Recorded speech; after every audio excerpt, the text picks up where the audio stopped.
Welcome to Inspiration and Transformation from the Banks of the Ganga with Sadhvi Bhagawati Saraswati, an American sannyasi living at the Parmarth Niketan ashram in Rishikesh, India. Sadhvi is president of the Divine Shakti Foundation, a charitable organization bringing education, vocational training, upliftment, and empowerment programs to women and children. Sadhvi is also Secretary General of the Global Interfaith Wash Alliance and Director of the world-famous International Yoga Festival. Join the musings of an American sannyasi as Sadhvi shares the wisdom and teachings of her guru, His Holiness Pujya Swami Chidanand Saraswati Ji. Welcome, everyone, to Inspiration and Transformation from the holy banks of the sacred Ganga River in the land of Rishikesh, India. So here's what's important to remember. Saying something is divine doesn't mean it's joyful. Arjun was not having fun. That was not joyful. That was war. And I keep coming back to this example because when you talk about scriptures, they're given to us for a reason, in the way that they're given. The scriptures are not given of, there were these 5 brothers and they were eating chocolate ice cream in the park and it was a beautiful day under the mango tree and this really nice blue-colored sage came up and gave them a nice lesson and then they went home. It was given to us the way it was given to us, I believe, to remove any doubt of the fact that the drama of life is supposed to be always fun, is supposed to be always quote-unquote good, that it's not supposed to include killing or death or grief.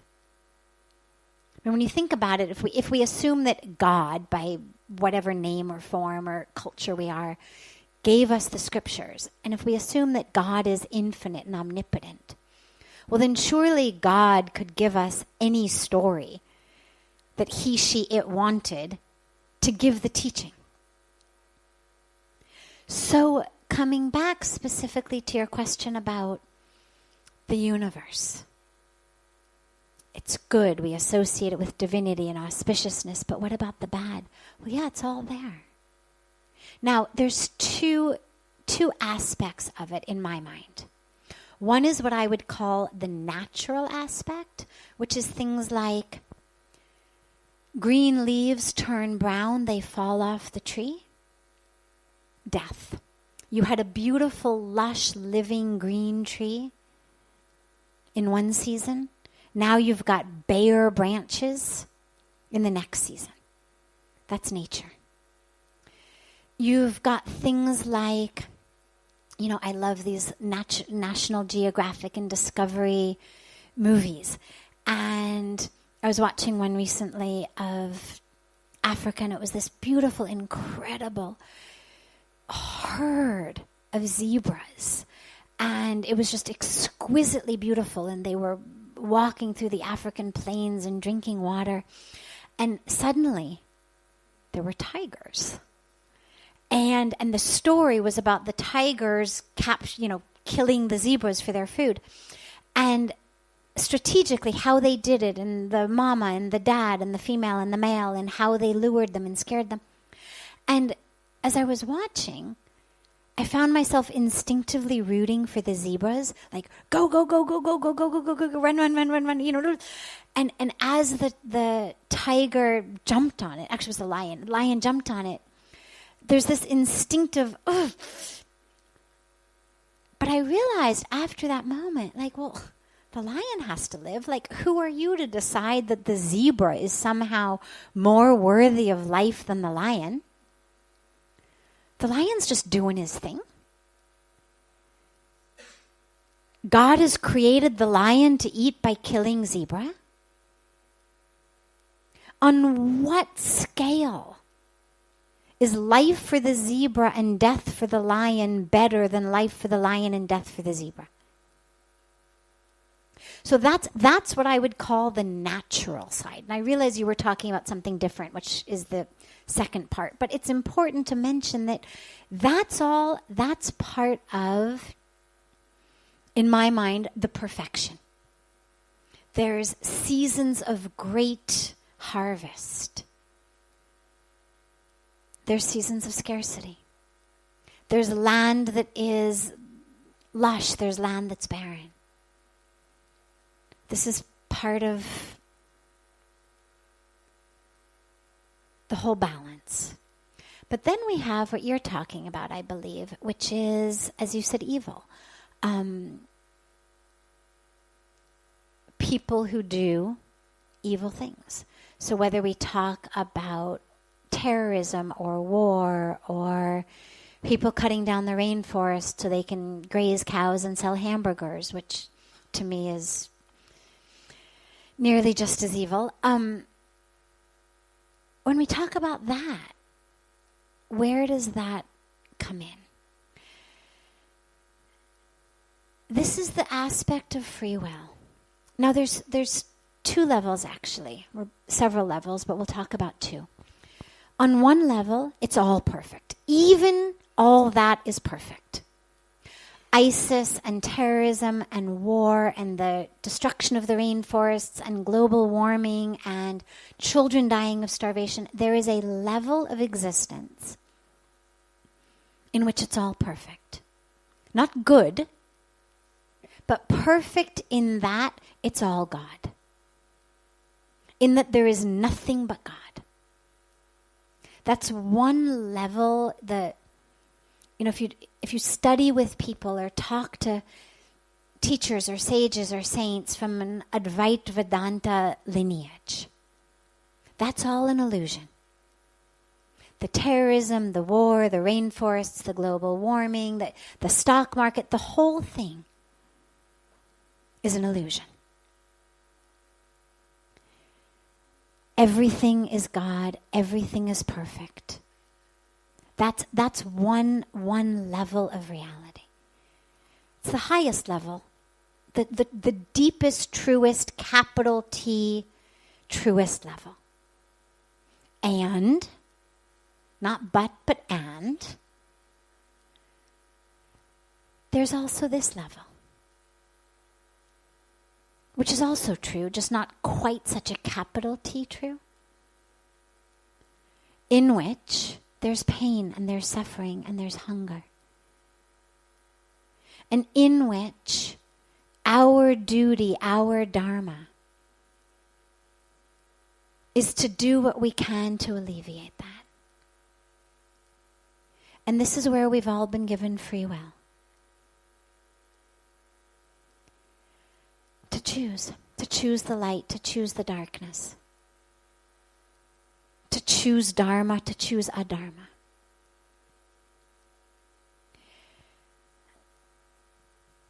And there's both going on in the world. Each of them today is getting heightened.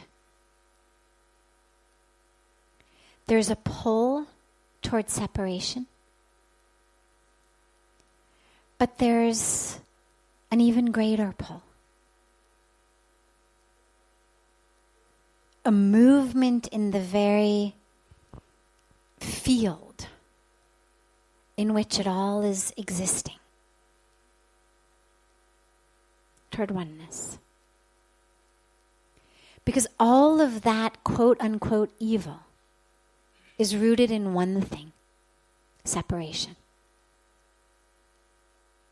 None of that could take place, whether it's the rainforests, whether it's terrorism, whether it's war, whether it's domestic abuse, whether it's rape, whether it doesn't matter what you consider evil. None of it could take place if we didn't live in an experience of separation.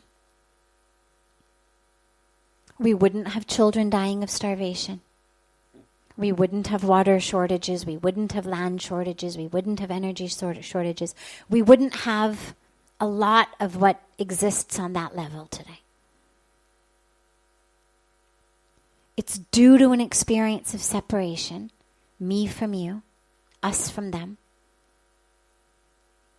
that enables people to make decisions that we might label evil.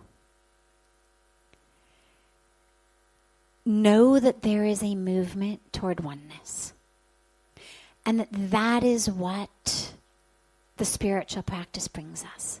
The word yoga means union. As we have a movement toward yoga in the world, and yeah, I know a lot of it is physical, but that's okay.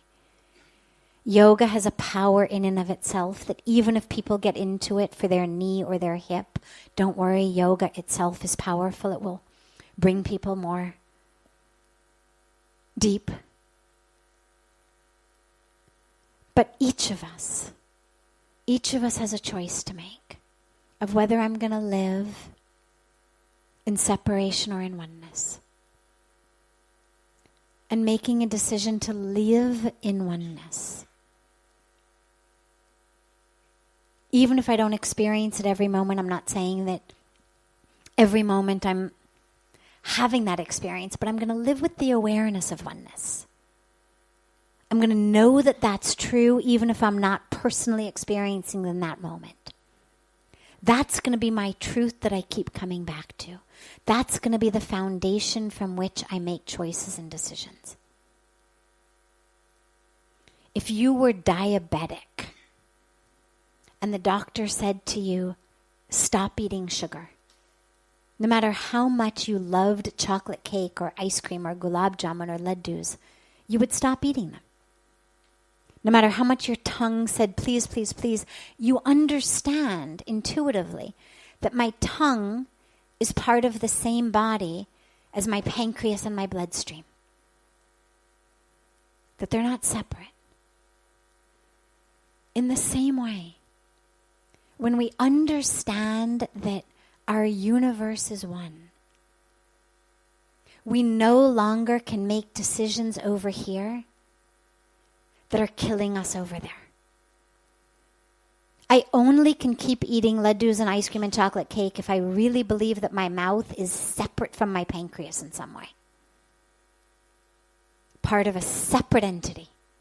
And in the same way, we can only do what we're doing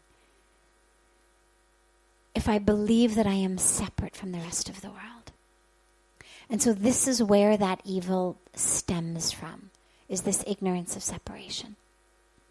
And so each of us, every one of us, has the power to be part of oneness, to live with that truth. That's the power of the spiritual practice. And then you literally become a magnet. You know, the North Pole doesn't need to shout, point your compass to me, I'm over here, idiot, point toward me. It's got a pull that's so strong that all of the compasses just point toward it automatically. A magnet pulls the iron toward it. It doesn't have to shout. It doesn't have to beg. It just is. If we can work on creating that in ourselves, then we'd have a lot more power to affect change than all of the shouting, all of the screaming of it. It's helpful in some way, it creates awareness, but the real power comes from becoming that magnet of truth, of oneness. You're listening to OTR-FM, part of the IOM radio network. Being a radio host on IOM FM allows you to build your show on a rich platform with the power of the internet to fulfill your outreach goals and connect with a very specialized and global online audience, unlimited by time and distance. OMTimes Radio will provide you with web relevance, a recognizable conscious brand, and with the standard of excellence that has accompanied every single Circle of Hearts Radio is a sanctuary on the airwaves, Join me, Grandmother Elia, in the circle on Sunday 2 p.m. Eastern as I share information to both enlighten and nourish your soul. Hi, this is Christina Ricci with RAIN. Every 2 minutes, another American is sexually assaulted. If you or someone you know has been sexually assaulted, you are not alone. Help is just a call or click away through the National Sexual Assault Hotline. Please call 1-800-656-HOPE, that's HOPE, or visit RAIN.org, that's RAINN.org. Brought to you by RAIN and this station. Welcome back to Inspiration and Transformation. I'm so glad to have you all back here with me. What's the link, if any, he said, between yoga and the conservation of nature? We were speaking earlier about how here at Parmarth there's so much yoga and such an emphasis on yoga, and also how there's this emphasis on environmental protection. Well, the link is the self. Yoga literally means union. That's what the word yoga means. We think of yoga today, sadly, as an exercise, something we do. I'm going to get fit, I'm going to get strong, I'm going to get flexible. But yoga is who you are, not what you do. Yoga, we always say, is a noun, not a verb. It's a state of being out of which doing comes, as we were speaking on the banks of Ganga. But it's not this exercise or that exercise or this twisting or that twisting. Yoga is union. And it's ultimately the union of the self and the divine. So it doesn't matter what our religion may be. It doesn't matter what name or form we may use for the divine, what language we use. Maybe no name, maybe no form. But that divine, that creator, yoga is the union with that. And so protecting our natural world is the most automatic outcome of that. If I'm living in the illusion of separation, I'm over here, the world is over there, this is me, that's not me. Well, then I can cut down that tree, I can pollute that river, I can throw those women into a sweatshop, I can make food choices that end up causing starvation in the world. I can buy gas-guzzling cars. I can leave a really big, violent footprint on the earth because the earth is separate from me. Doesn't matter. I'm over here. Everything else is over there. But the minute I experience union, which ultimately was what yoga gives us, in that union, there's no longer any place that I end and the earth begins. There's no longer any place that I end and the rivers or the mountains or the trees or the women in the sweatshop or the child laborers or the starving children. No place that I end and they begin. And so we start to conserve our natural world in the same way that we start to care for those around us in a more loving way, because that is yoga. It's both the beginning of yoga and the outcome of yoga. If you look actually at the 8 limbs of yoga given by the sage Patanjali, the very first limb, asana, is only limb 3. 8 limbs, asana is number 3. So if you were building a building, for example, asana would be your 3rd floor. Well, long before you can get to the 3rd floor, there's a foundation, there's a 1st floor, there's a 2nd floor. You can't just, zap your way up to the 3rd floor without a foundation. And the yamas and the niyamas are really the foundation of yoga. I'm not going to go into them here except to mention that the very first yam is non-violence, ahimsa. The second is truthfulness. The third is non-stealing, asteya. And I mention this because that's the stuff that natural preservation is made of. Violence doesn't just mean I walk out with a machine gun and kill my neighborhood. It doesn't just mean I go and I rape a woman on the street. Violence is in how we're moving through our day.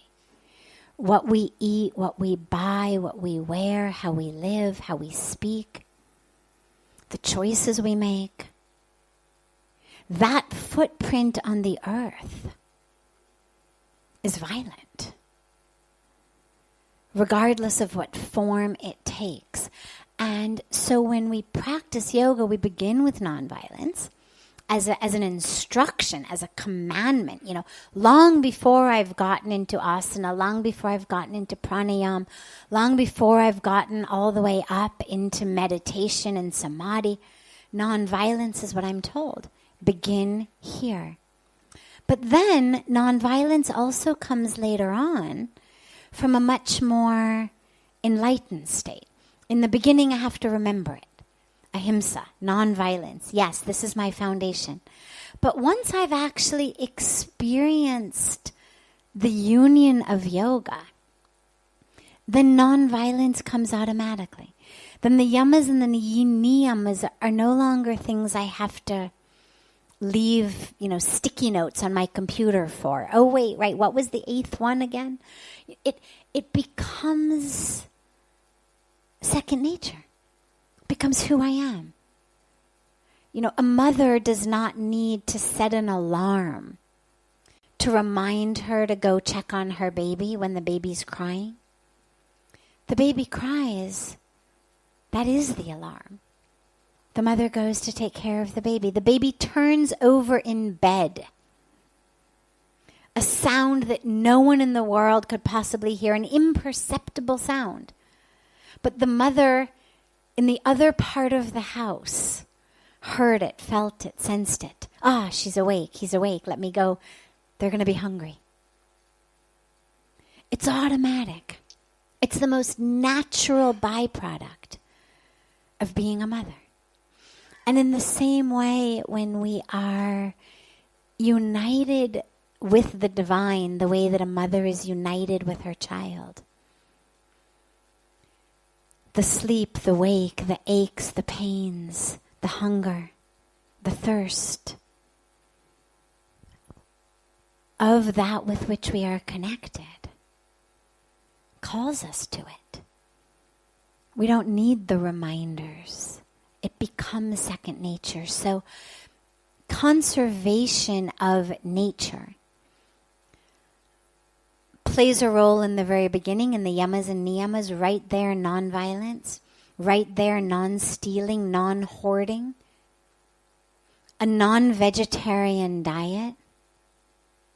Is stealing, is hoarding. Not just the meat of the animals, that's not even what I'm talking about, but it's stealing and hoarding the grain on earth. The vast majority of grain being grown is actually being fed not to people, but to animals who become not the ones who work our fields, but the ones who become our hamburgers, our hot dogs, and our hot dogs and chicken McNuggets.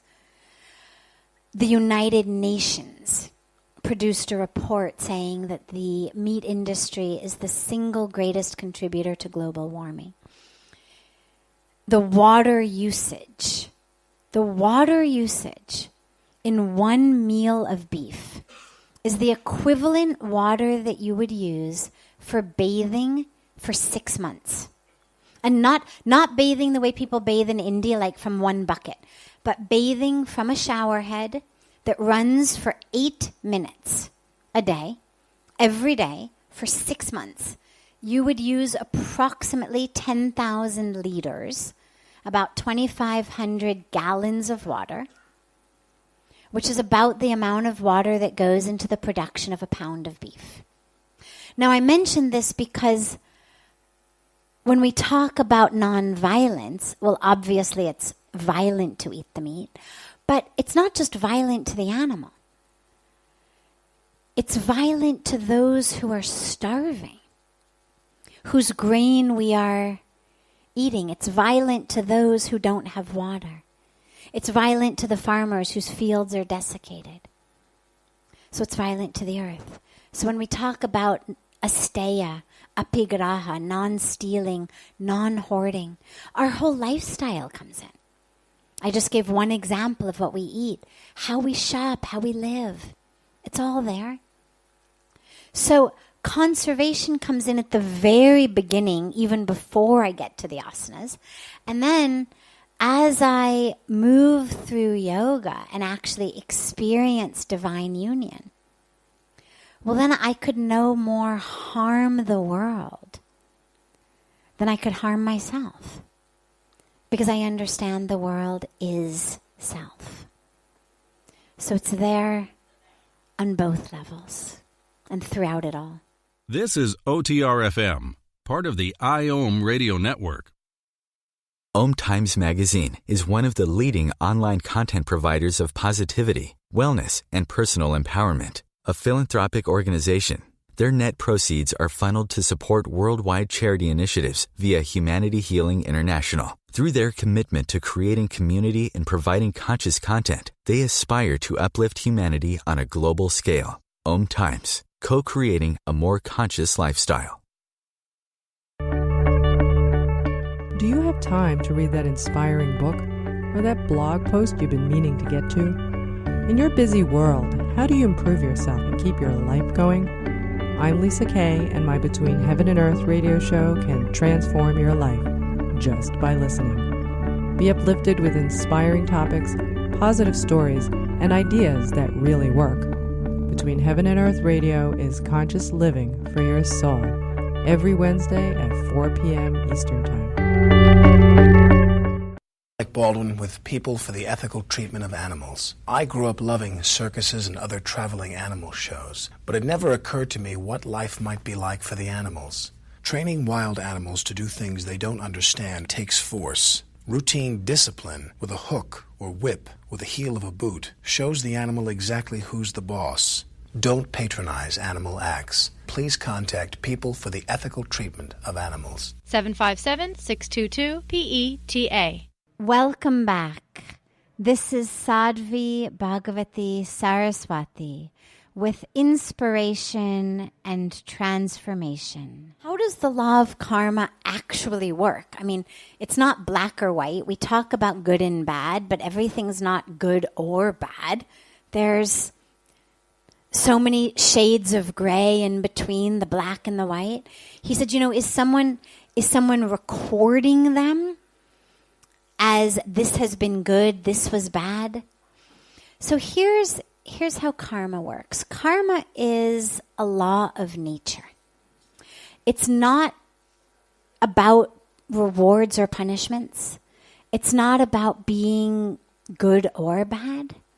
It's about simply a law of nature. So for example, let's say I plant an apple seed, okay? And I water the seed, and I plant it in the right area of the garden with the right amount of sunshine. I'm going to get an apple tree, okay? The fruit of my karma, because actually karma means action. When you're talking about what you get, this is the fruit of your karma. So my planting of the seed was my karma. Now I've got apples. That's the fruit of my karma. Now, this could go both ways. I could love apples. Apples could be my favorite fruit in the world. You would call that good karma, right? Somebody who has a tree in their front yard that gives them the fruit that they love in the world, you would say has good karma. But it could go the other way. I could be allergic to apples. Apples could make me break out in hives. I could hate apples. Then you'd say, oh my God, this must be bad karma because look, you've got this tree in your yard. It's giving you fruit that you're allergic to, fruit that makes you break out in hives. You must have done something really bad to get this bad karma. But you see, karma's not good or bad. Karma just is. The fruit of planting an apple seed is you get apples. How you respond to those apples is up to you. So the law of karma works in terms of, it's really got two main elements. One is plant a seed, I get the fruit. The second aspect of how karma works is remember that ultimately our purpose, the reason we're here on earth, is to get closer to God. We're not here to eat apples. We're not here to eat oranges. We're not here to eat peaches. It's not about that. It's not about the money I make or where I get to in my career. It's about recognizing my divinity. It's about knowing who I am. It's about connecting to God. Karma is about getting closer to God. That's ultimately what it's all about. If you say, what is the point of this game? The point is recognize your divine nature. Not intellectually, not because I've told it to you, but actually experience the divine. That's yoga. That's the union. And so the other aspect of karma is it gives us what we need to take our next step. But we've given it this kind of Santa Claus, he knows if you've been good or bad type of component of, yeah, there must be a list and the good things that I did are over here and the bad things that I did are over there and I'm going to get good karma for these and bad karma for that. But that's not actually how it works. That's just that we've superimposed this Santa Claus and modern education of A, B, C, D, fail, pass type of filter on top of it. Karma is just giving you exactly what you need to take your next step closer to God. And it's a result of what you've done in your past. Not a punishment, not a reward. People who are rich are not being rewarded. People who are poor are not being punished. People who are successful are not being rewarded. People who are failing are not being punished. The question for everyone, rich, poor, success, failure, sick, healthy, is how can I use this situation to get closer to God? How can I use this situation to peel back the next layer of me that is keeping me separate from who I am? And if what I find is the fruit that's growing in the garden of my life is something I'm allergic to, rather than curse it, rather than say, oh my God, it must be my bad karma, my stars must not be aligned. Two things you've got to do with that. Number one, figure out how to find an orange seed, a peach seed. If what you really want are oranges and peaches, it's not about hating your apple tree. It's not about chanting mantras, orange mantras over your apple tree that, somehow the apple tree is going to become an orange tree overnight. It's not about doing the orange dance or the peach dance or the orange asana or the peach asana. The only way you're going to get an orange tree or a peach tree is to go out and get those seeds and plant them and water them. And then it's still not guaranteed. Plenty of seeds are planted that never sprout. But if if that's what your karmic package is supposed to bring, that tree will bear fruit. But in the meantime, you've got a tree full of apples. And you may be allergic. But there's probably school children nearby who would love to come over after school or on the weekends and to fill baskets full of apples. There must be people who would love to make applesauce and apple pie. You could make it and give it away. Or, on the highest and deepest level, rather than looking for orange seeds, looking for peach seeds, rather than doing anything else, let your deepest prayer be, oh God, let me stop being allergic to these apples. Let me be able to enjoy that which you've given me. Because our allergy to things in our life, our neighbors, our in-laws, our employers, our employees, our colleagues, whoever it may be, our classmates. This is the stuff that most of our suffering is made of. Oh my God, my mother-in-law. Oh my God, my daughter-in-law. Oh my God, my classmate. Oh my God, my boss. Oh my God, my neighbor. We're allergic. Cannot do this, cannot be there. Just their presence makes me break out in hives. And so we try to spend our life figuring out how to have someone else, how to change the situation. Get me out of this house, get me out of this class, get me out of this school, get me out of this job, get my colleagues out of this job. I love the job, get them fired. Whatever it may be. But we're trying to wave our magic wands and turn our apple trees into orange trees and peach trees. Instead of that, let us ask ourselves, okay, God, here's what I've got. Clearly, sometime in my past, I planted an apple seed. Otherwise, I wouldn't be where I am today. How can I use this tree to get closer to you? Rather than transforming it into something else, can I transform my allergy? Can I find the sweetness in this apple tree? And it doesn't mean that everything in life is fun. Failure's not fun. Loss isn't fun. Sickness isn't fun. Death isn't fun. Doesn't taste good. But there it is. There it is in our life. Part of every single person's package deal. There's a wonderful story of a man whose son passed away, and he was bereft and went after every saint and every guru, and literally finally gets himself to the Lord of Death. Give back my son.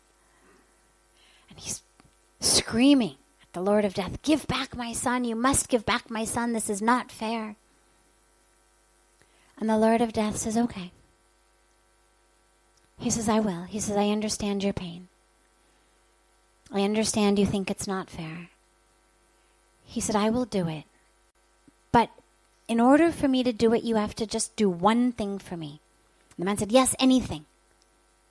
And he said, I want you to bring me a grain of rice from the house of someone who hasn't lost a loved one. So the man goes off, goes into the village. He's going to get that grain of rice. He's going to bring back his son because it's totally unfair that God took him. And he goes around and he goes house to house to house. And then village to village to village. And of course there isn't a house where no one's lost a loved one. But in this journey he understands. Not that the loss is any less painful. Not that he grieves any less. But he understands that it's not about it being unfair. It's not about God picking on him. It's that this is part of the package of being alive. And so every single person's karmic package, regardless of if you're the CEO or you're the window washer, everybody's karmic package includes failure, loss, sickness, death. It's the only guarantees in life. And so the question becomes, rather than how can I find the mantra, the guru, the prayer, the mandir, the magic wand, to only have success and wealth and health. Instead of that, how can I find the mantra, the guru, to help me find God? Because remember, that's what it's all about.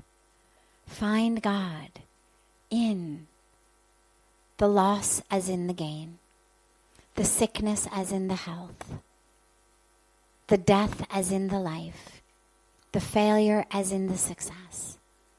And that becomes what to do. So no one's keeping a list. It's not a subjective labeling of good and bad.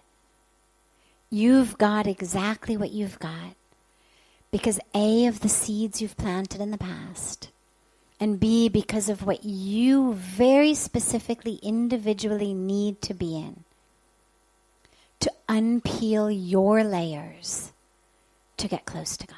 This is OTR-FM, part of the IOM radio network.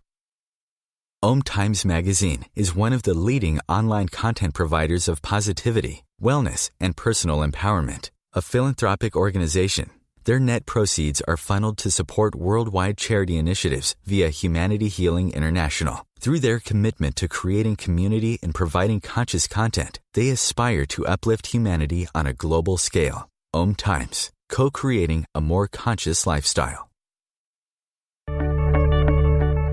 Do you have time to read that inspiring book or that blog post you've been meaning to get to? In your busy world, how do you improve yourself and keep your life going? I'm Lisa Kay, and my Between Heaven and Earth radio show can transform your life just by listening. Be uplifted with inspiring topics, positive stories, and ideas that really work. Between Heaven and Earth radio is conscious living for your soul, every Wednesday at 4 p.m. Eastern Time. Like Baldwin with People for the Ethical Treatment of Animals. I grew up loving circuses and other traveling animal shows, but it never occurred to me what life might be like for the animals. Training wild animals to do things they don't understand takes force. Routine discipline with a hook or whip with the heel of a boot shows the animal exactly who's the boss. Don't patronize animal acts. Please contact People for the Ethical Treatment of Animals. 757-622-PETA. Welcome back. This is Sadhvi Bhagawati Saraswati with inspiration and transformation. God and the Big Bang. Fun. I love this. I love this because really what this question is science and spirituality. Who did what? And I love this on a personal level because I have a science background. I love science. I'm a scientist at heart. And by divine grace, I have been brought to spirituality, and I have been given experiences in spirituality that science has no idea how to name, what to do with, completely out of the jurisdiction of science. So here's how I understand it. From both the spiritual side as well as the scientific side. The presence of God does not in any way undermine or negate the presence of science. It's not spirituality or science. It's not God or Big Bang. Yeah, the Big Bang happened. Absolutely. Every scientist worth his or her salt knows. Now, there's going to be some distinctions on exactly what it looked like, exactly how it happened, exactly what the ripple impact was. But you're not going to find scientists who will say it just one day, as we are, existed. Big Bang happened. Evolution happened. Again, we know this. This isn't a theory. You'd have to throw out hardcore, irrefutable scientific evidence of fossils, carbon dating, in order to say that evolution didn't happen, that we were created with a magic wand. Big Bang happened, evolution happened, and, well, someone needed to understand enough to make it happen. That's God. The fact that it happened does not mean it happened automatically. Doesn't mean it happened randomly. The plan is so perfect. Take any aspect of the plan. Take something as simple as the human digestive system. As simple as that, as much of our daily life as that. Look what you put in. Look how the body uses it. None of us could figure that out. Doctors today can barely figure it out. You go in today with digestive issues, they're going to try this, try that, doing a sort of a shotgun approach. Give you this scan, give you that. Today, knowing everything, having the latest in technology. We're still not quite sure how it all actually works.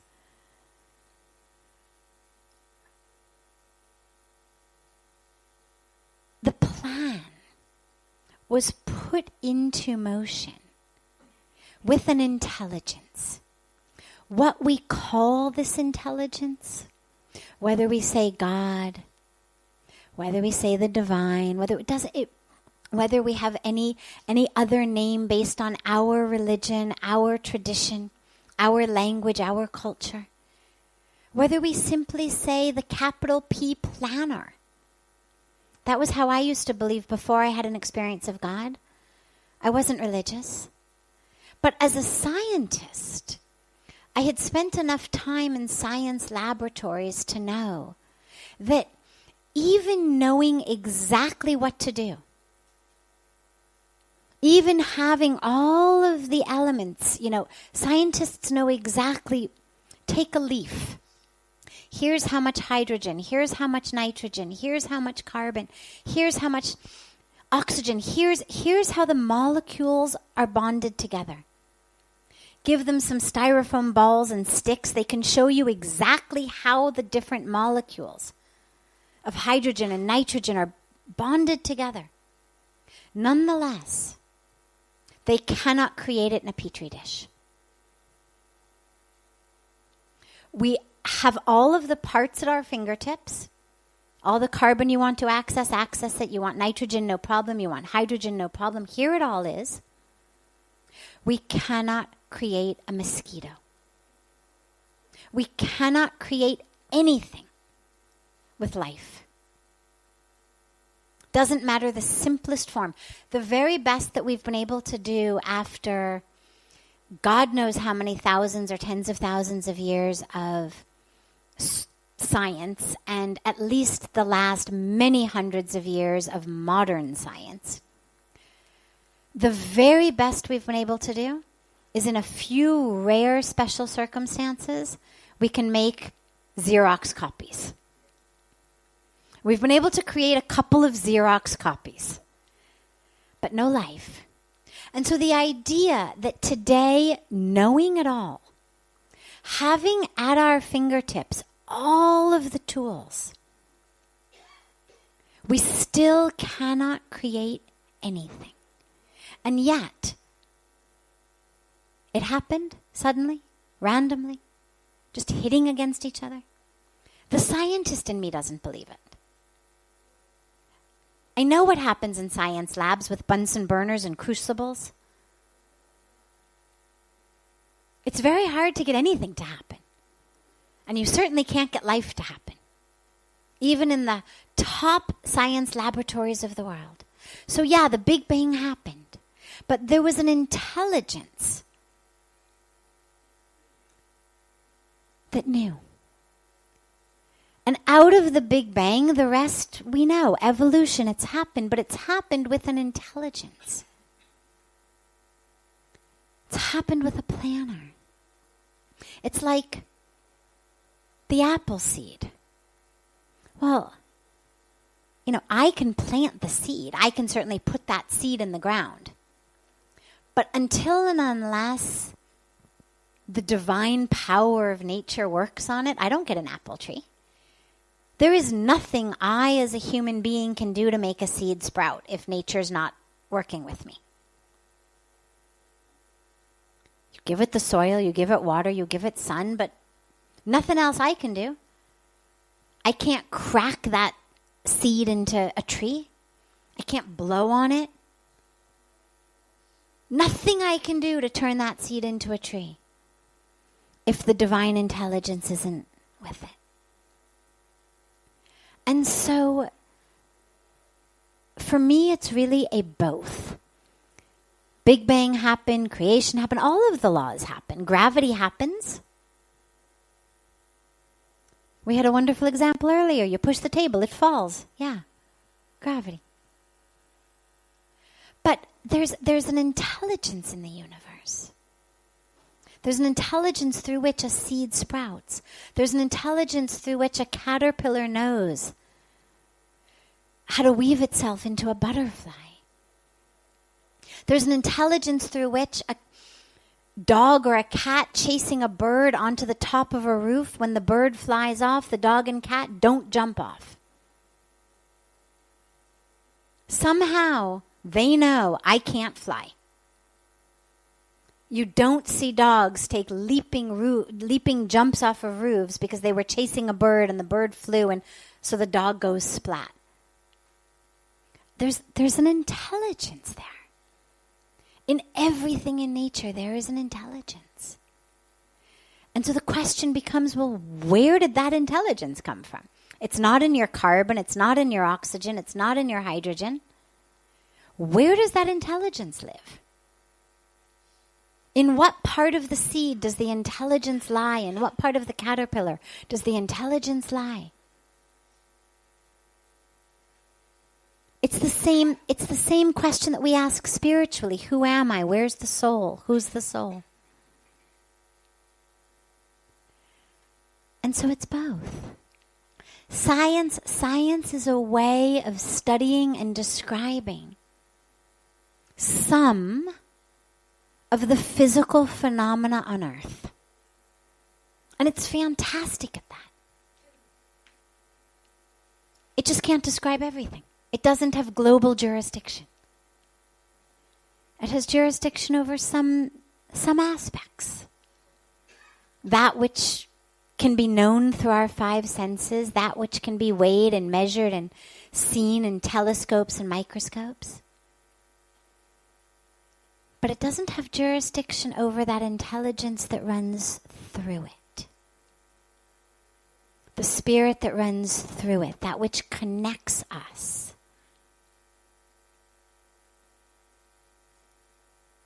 That's the spirituality part. This brings to a close this hour of inspiration and transformation. Thank you so much for joining me. I'm so glad to be together with you all each week. And I look forward to being together again next Thursday, same time, on OMTimes Radio.